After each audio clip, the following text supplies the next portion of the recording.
I see this as this huge opportunity, and it's being squandered by politics, by people who are more interested in a political victory than they are in doing what's right for the country. And it's very frustrating. I totally believe at this moment, if Mitt were there in the office, that we would not be facing sequestration right now.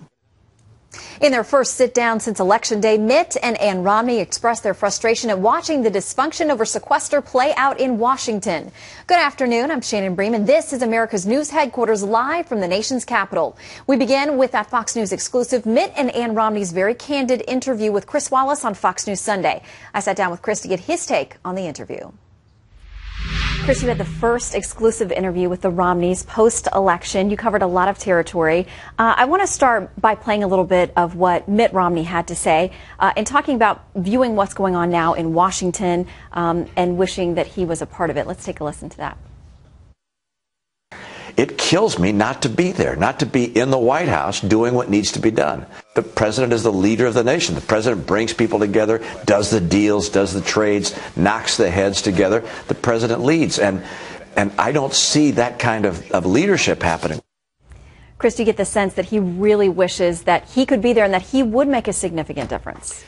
Well, he certainly wishes that he were here, and I think there's a certain poignance to the interview because Washington has never looked worse, regardless of whether you think the Republicans are right or the White House is right. Washington looks completely dysfunctional, and here is he out on the West Coast, and of course it's easier to be on the West Coast, and sitting there saying, I could have done it.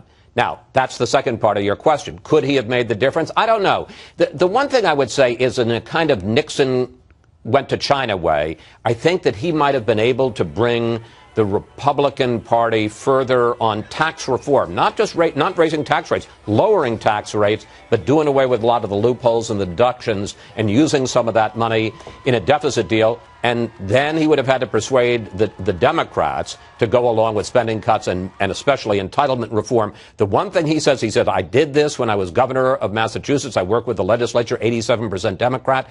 And you don't do what the president's doing. You don't go out campaigning, scoring political points. You got to bring them into the room, closed doors, no leaks, no bashing, and just do business and make the deal. He's not there because obviously he did not win the election. You've talked with him a lot about that, about processing what happened, what could have been done differently. And you talked to Mrs. Romney. She seems to me still struggling a little bit more to process and get over it than he is. Maybe he's a little further along in the process. I want to play a little bit of what she had to say about how he was portrayed during the campaign. Do you think the media was in the tank for Barack Obama? I think that it's anytime you're running for office, you always think that you're being portrayed unfairly. And, you know, we, of course, on our side believe that there's more bias in favor of the other side. I think that, you know, that's a pretty universally felt opinion. Did you get a sense of regret from either of them or what they maybe would have done differently in retrospect? Oh, absolutely. And I would say at least, well, I was going to say both on camera, but even off camera, because I had dinner with him the night before. He seems in a better place than she does. He seems further along. She called it at one point in the interview a mourning process. It's grief. And he seems further along in that than she does.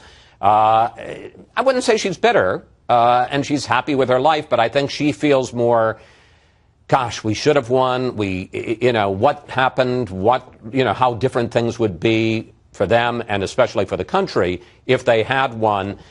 But sure, they go over, whether it's the 47% video or whether it's Hurricane Sandy or his position on immigration or the failure of their ground game. I think one of the things that really bothers them, remember, Mitt Romney is all about business and systems and data, and their data was wrong. I mean, they thought that, as they say, going into election night that they were going to win, and I think there's a lot of frustration that their ground game and their ability to read the political situation was not as effective as the Obama campaign's was. It's a fascinating interview. I know there is more to come over the coming days, and something folks won't want to miss at the end of Fox News Sunday today, meeting the two newest members of the Romney family, so they'll have to stick around to see that. Thanks, Chris.